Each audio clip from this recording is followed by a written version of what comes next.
ॐ श्री गणेशाय नमः। ॐ श्री सरस्वत्यै नमः।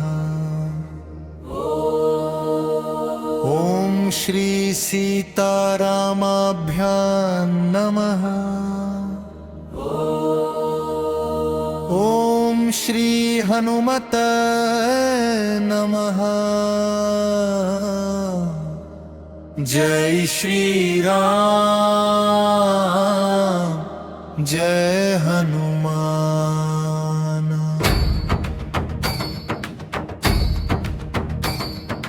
अपने पूज्य गुरुदेव के श्री चरणों में कोटि कोटि प्रणाम करते हुए, सभी देवी देवताओं का स्मरण करते हुए और प्रभु श्री राम तथा पवन पुत्र हनुमान जी का ध्यान करते हुए आइए आज श्रद्धा, भक्ति और विश्वास के साथ सुंदर कांड के पावन प्रसंग का श्रवण करें।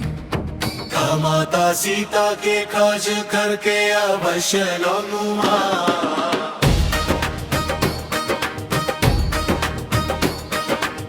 ऐसा माना जाता है कि जो श्रद्धा, विश्वास और निर्मल मन से सुंदर कांड का पाठ या श्रवण करता है, उसके जीवन में साहस, धैर्य और प्रभु की कृपा का प्रकाश बढ़ता है। संकट की घड़ी में मन को बल मिलता है और प्रभु के प्रति विश्वास दृढ़ होता है। आज का यह पावन शुभ है सभी के जीवन में, सुख शांति सद्बुद्धि और मंगल का संदेश लेकर आए। प्रभु श्री राम की कृपा, माता सीता का आशीर्वाद और श्री हनुमान जी की असीम कृपा हम सभी पर बनी रहे। अब अपने मन को शांत कीजिए, आंखें बंद करके प्रभु श्री राम, माता सीता और पवन पुत्र हनुमान जी का स्मरण कीजिए। आइए पूर्ण श्रद्धा और भक्ति के साथ सुंदर कांड की इस दिव्य यात्रा का शुभारंभ करें। बोलिए सियावर रामचंद्र भगवान की जय, पवन सुत हनुमान जी महाराज की जय। बोलिए जय श्री राम। सुंदरकांड ब्रॉड हनुमान जी की शक्ति का जागरण। जय श्री राम, जय हनुमान। जब भी जीवन में कठिनाइयां बढ़ती हैं, जब मन निराशा से भर जाता है और हर दिशा अंधकारमय प्रतीत होती है, तब एक नाम पूरे विश्वास के साथ हमारे हृदय में प्रकाश भर देता है। वह नाम है श्री हनुमान। सुंदर कांड केवने की कथा नहीं है, यह साहस, भक्ति, विश्वास, सेवा और समर्पण का ऐसा अमूल्य संदेश है जो हर युग में मनुष्य को आगे बढ़ने की प्रेरणा देता है। इसमें हमें ये सीख मिलती है कि जब हमारा उद्देश्य धर्म और सत्य के लिए हो, तब कोई भी बाधा इतनी बड़ी नहीं होती कि उसे पार न किया जा सके। वन में अनेक कठिनाइयों का सामना करने के बाद भगवान श्री राम और लक्ष्मण माता सीता की खोज में लगे हुए थे। अनेक प्रयासों के बाद वानर सेना दक्षिण दिशा की ओर बढ़ी। विशाल पर्वतों, घने वनों और कठिन मार्गों को पार करते हुए वे अंततः समुद्र के तट पहुँचे। समुद्र उनके सामने था सिंह अथाह और विशाल। दूसरी ओर लंका थी जहाँ माता सीता के होने की आशा थी। लेकिन समस्या ये थी कि उस विशाल समुद्र को पार कौन करेगा। सभी वीर वानर अपने अपने सामर्थ्य का अनुमान लगाने लगे। कोई कहता कि वह कुछ योजन तक छलांग लगा सकता है, कोई उससे थोड़ा अधिक, परंतु किसी में भी इतना विश्वास नहीं था कि वह समुद्र पार कर वापस लौट सके। उसी समय वृद्ध और बुद्धिमान जंबवान शांत भाव से सबको देख रहे थे। उनकी दृष्टि एक ऐसे वीर पर जाकर ठहर गई जो अत्यंत विनम्र होकर सबसे पीछे बैठा था। वह थे पवन पुत्र हनुमान। हनुमान जी के भीतर अपार शक्ति थी, लेकिन विनम्रता के कारण वे अपने सामर्थ्य का कभी अभिमान नहीं करते थे। बचपन में रुषो तेवर और शाप के कारण वे अपने दिव्य शक्तियों को भूल चुके थे। उचित समय आने पर ही उन्हें उनका स्मरण कराया जाना था। जंबवान उनके समीप आए और मधुर स्वर में बोले,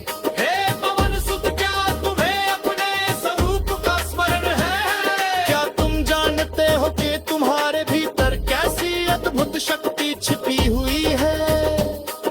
तुम्हारा जन्म केवल साधारण कार्यों के लिए नहीं हुआ, धर्म की रक्षा और प्रभु श्री राम की सेवा ही तुम्हारे जीवन का महान उद्देश्य है। जंबवान के प्रत्येक शब्द हनुमान जी के हृदय में नई ऊर्जा भरने लगे। उन्हें अपने बचपन की घटनाएं याद आने लगी, जब उन्होंने उदित होते सूर्य को फल समझकर उसकी ओर उड़ान भरी थी। जब देवताओं ने उनके पद पर आतंक रखा था और उन्हें अनेक के वरदान कर रोए थे। हीरे घेरे उनके देखन सूर्य घोषित की जाओगी। हनुमान धीरे अपनी आंखें बनते पर पूरे मन से श्री राम का स्मरण किया। सुंदरकांड भाग 2 समुद्र लांघने की अद्भुत यात्रा।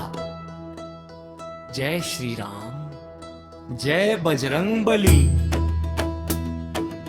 महेंद्र पर्वत की ऊंची चोटी पर खड़े पवन पुत्र हनुमान ने एक बार फिर अपने प्रभु श्री राम का स्मरण किया।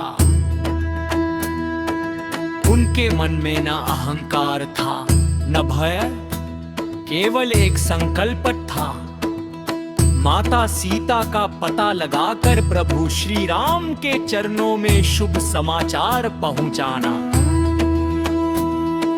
उन्होंने दोनों हाथ जोड़कर प्रभु को प्रणाम किया और गहरी सांस ली।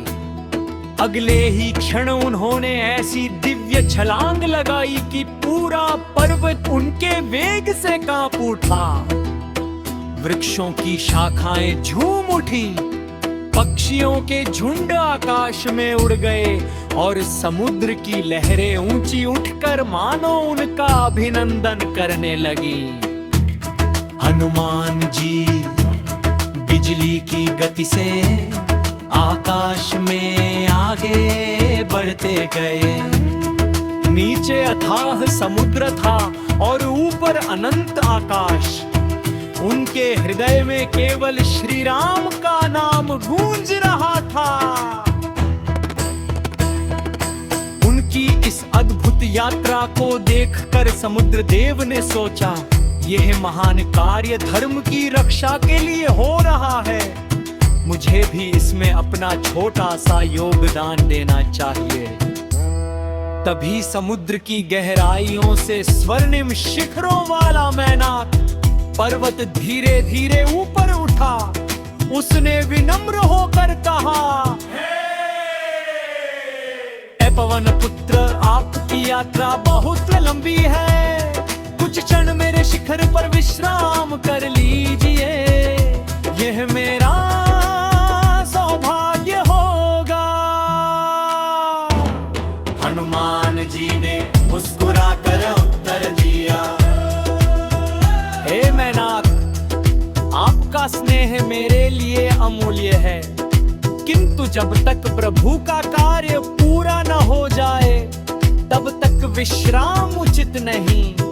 आपका सम्मान करते हुए मैं आगे बढ़ता।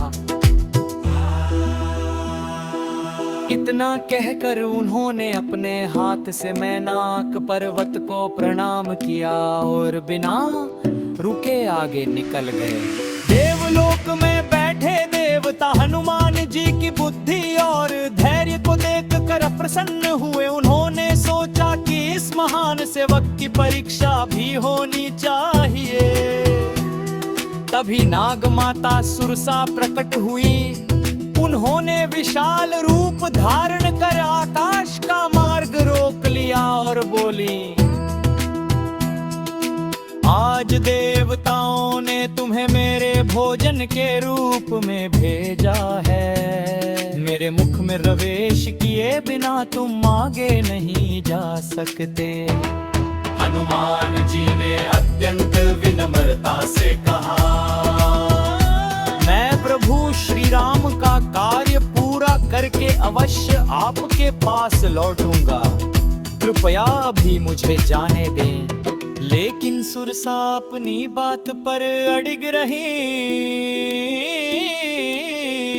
तब हनुमान जी ने अपनी बुद्धिमानी का परिचय दिया। उन्होंने अपना शरीर बहुत बड़ा कर लिया। सुरसा ने भी अपना मुख और विशाल कर लिया। यह क्रम चलता रहा।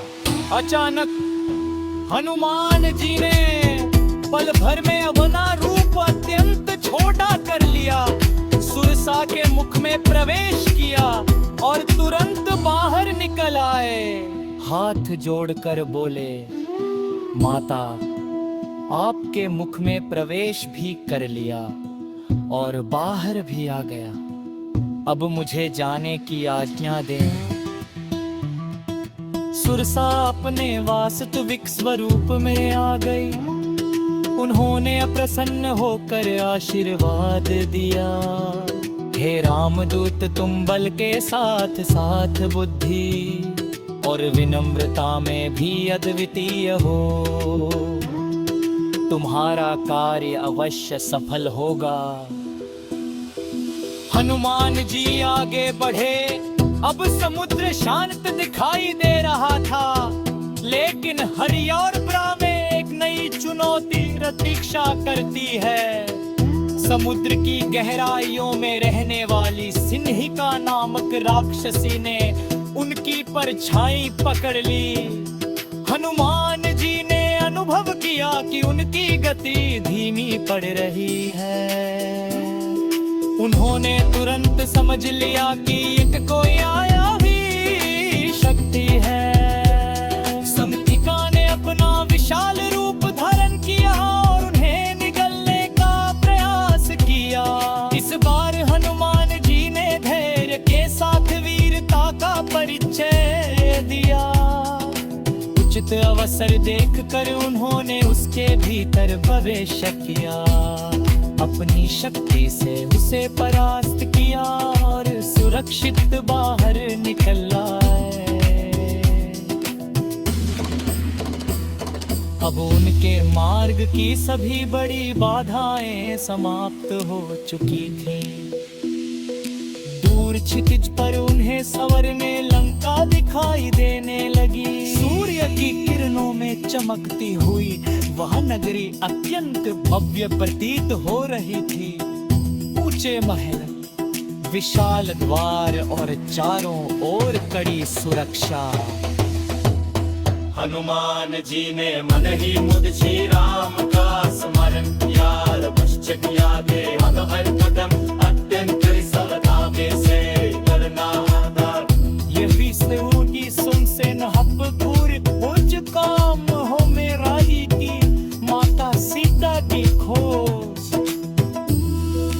क्रमश सुंदरकांड भाग 2। समुद्र लांघने की अद्भुत यात्रा। जय श्री राम, जय बजरंगबली। महेंद्र पर्वत की ऊंची चोटी पर खड़े पवन पुत्र हनुमान ने एक बार फिर अपने प्रभु श्री राम का स्मरण किया। उनके मन में ना अहंकार था न भय, केवल एक संकल्प था। माता सीता का पता लगाकर प्रभु श्री राम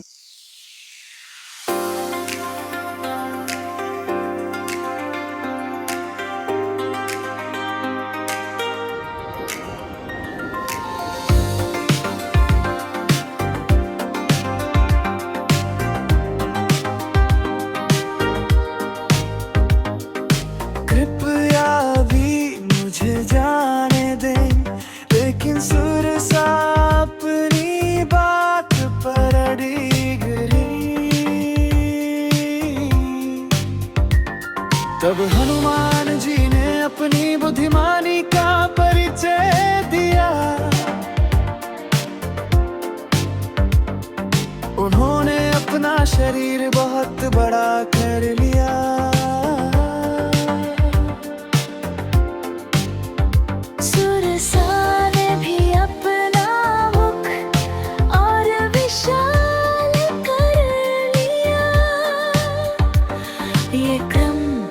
चलता रहा।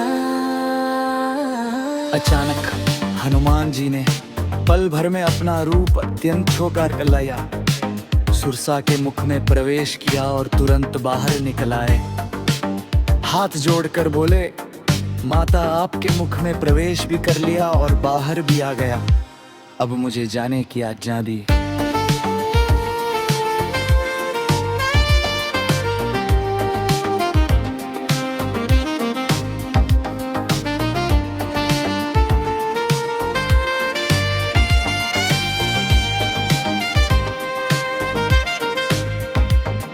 सुरसा अपने वास्तविक स्वरूप में आ गई। उन्होंने प्रसन्न होकर आशीर्वाद दिया। हे रामदूत, तुम बल के साथ साथ बुद्धि और विनम्रता में भी अद्वितीय हो। तुम्हारा कार्य अवश्य सफल होगा। हनुमान जी आगे बढ़े। अब समुद्र शांत दिखाई दे रहा था, लेकिन हर यात्रा में एक नई चुनौती प्रतीक्षा करती है। समुद्र की गहराइयों में रहने वाली सिंहिका नामक राक्षसी ने उनकी परछाई पकड़ ली। हनुमान जी ने अनुभव किया कि उनकी गति धीमी पड़ रही है। उन्होंने तुरंत समझ लिया कि ये कोई मायावी शक्ति है। सिंहिका ने अपना विशाल रूप धारण किया और उन्हें निगलने का प्रयास किया। इस बार हनुमान जी ने धैर्य के साथ वीरता का परिचय दिया। उचित अवसर देखकर उन्होंने उसके भीतर प्रवेश किया, अपनी शक्ति से उसे परास्त किया और सुरक्षित बाहर निकल आए।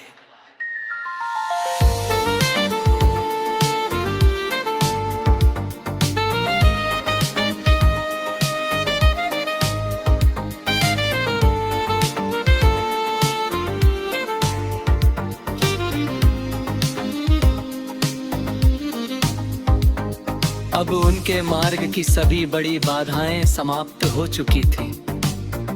दूर क्षितिज पर उन्हें स्वर्णिम लंका दिखाई देने लगी। सूर्य की किरणों में चमकती हुई वह नगरी अत्यंत भव्य प्रतीत हो रही थी।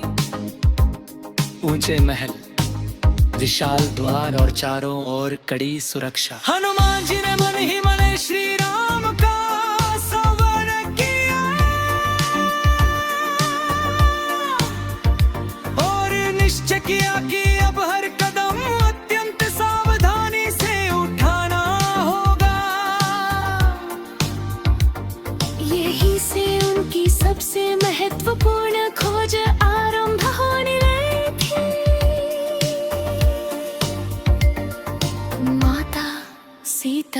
की खोज।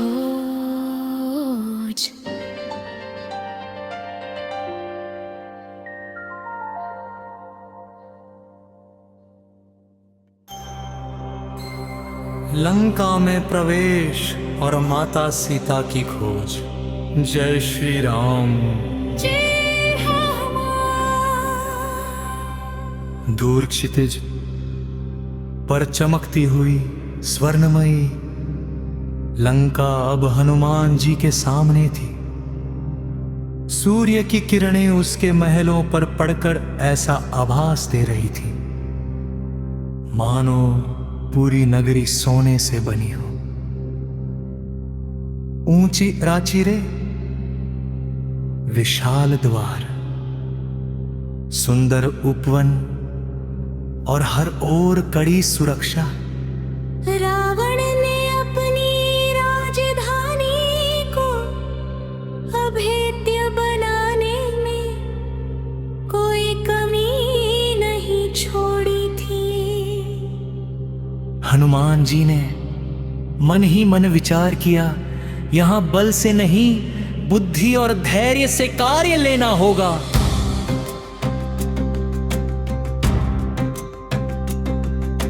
उन्होंने तुरंत अपना विशाल रूप त्याग कर अत्यंत छोटा रूप धारण किया ताकि बिना किसी की दृष्टि में आए नगर में प्रवेश कर सके।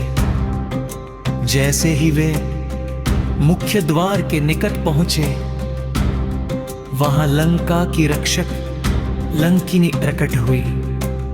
उसने कठोर स्वर में कहा, कौन हो तुम? बिना अनुमति इस नगरी में प्रवेश करने का साहस किसने दिया? हनुमान जी ने विनम्रता से मार देने का निवेदन किया, परंतु लंकिनी ने उन्हें रोकने का प्रयास किया।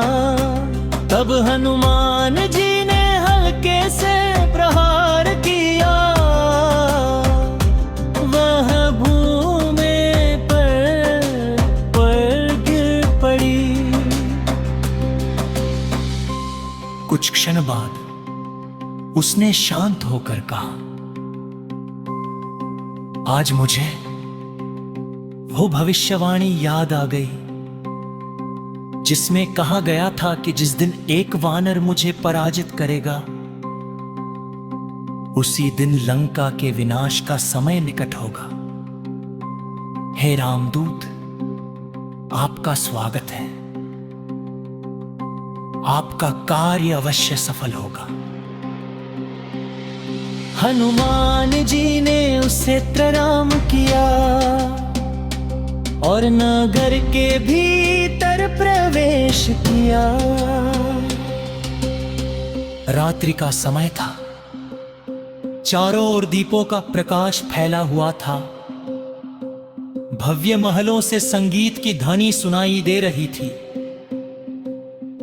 विशाल भवनों, सुंदर उद्यानों और अलंकृत राजमार्गों को देखकर भी हनुमान जी का मन विचलित नहीं हुआ।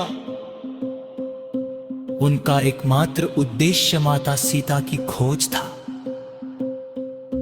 वे एक स्थान पर सावधानी से खोज करते रहे। अनेक राजमहलों में गए पर माता सीता कहीं दिखाई नहीं दी।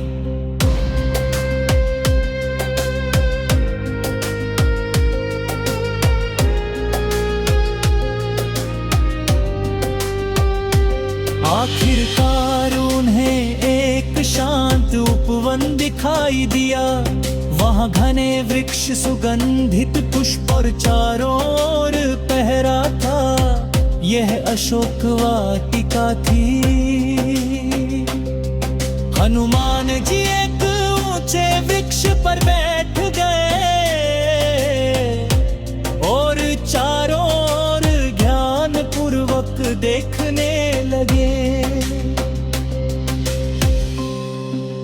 कुछ ही देर बाद उनकी दृष्टि एक साधारण वस्त्र धारण किए हुए दिव्य तेज से युक्त महिला पर पड़ी।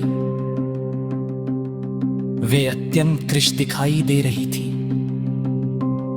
लेकिन उनके मुख पर धैर्य और मर्यादा की अद्भुत छाप थी। हनुमान जी का हृदय भाव विभोर हो उठा। उन्होंने मन ही मन कहा, निस्संदेह ये ही हमारी पूज्य माता सीता है। माता सीता वृक्ष के नीचे बैठी थी। उनकी आंखों में विरह का दुख था, पर विश्वास अडिग था। वे हर क्षण प्रभु श्री राम का स्मरण कर रही थी। उसी समय रावण अपने सेवकों के साथ अशोक वाटिका में पहुंचा। उसने अनेक प्रकार से माता सीता को अपने पक्ष में करने का प्रयास किया, लेकिन माता सीता ने दृढ़ स्वर में कहा, मैं केवल श्री राम की हूँ। मेरा मन, मेरा जीवन और मेरा विश्वास उनमें है। रावण क्रोधित होकर चला गया और राक्षसियों को माता सीता पर निगरानी रखने का आदेश देकर वापस अपने महल लौट गया। सब शांत होने के बाद हनुमान जी वृक्ष की शाखा आरबिथ सोचने लगे। अरबे बूता संदेश लेकर आया। माता सीता कुछ हनुमान रहे। उन्होंने हनुमान जी की ओर देखा, पर उनके मन में स्वाभाविक संदेह था। रावण अनेक और झन और माया का सहारा ले चुका था। हनुमान जी ने उनकी नज़दीक को समझ लिया। उन्होंने श्रद्धा से अपने पास सुरक्षित रखी श्री राम की मातृका। माता सीता के चरणों पे समेत पड़क दी। जैसे ही माता सीता की दृष्टि उस मुद्रिका पर पड़ी, उनके आंखों से आनंद और करुणा के आंसू कहने लगी। उन्होंने उस मुद्रिका को अपने मस्तक से लगाया और कहा, ले तो मेरे तबा।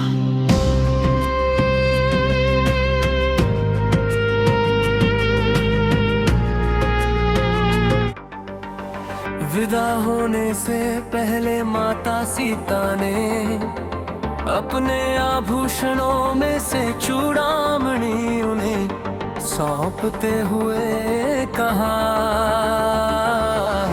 इसे प्रभु श्री राम को दे देना। ये देखकर उन्हें विश्वास हो जाएगा कि तुम मुझसे मिल चुके हो। हनुमान जी ने उस चूड़ामणि को अत्यंत श्रद्धा से ग्रहण किया और अपने हृदय से लगाया।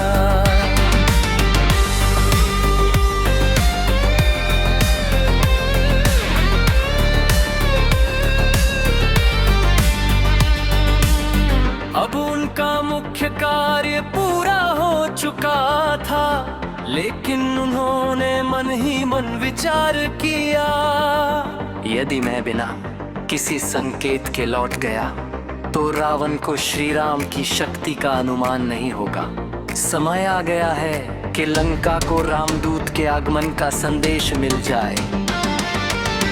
यहीं से सुंदर कांड का अगला और अत्यंत रोमांचक अध्याय प्रारंभ होता है।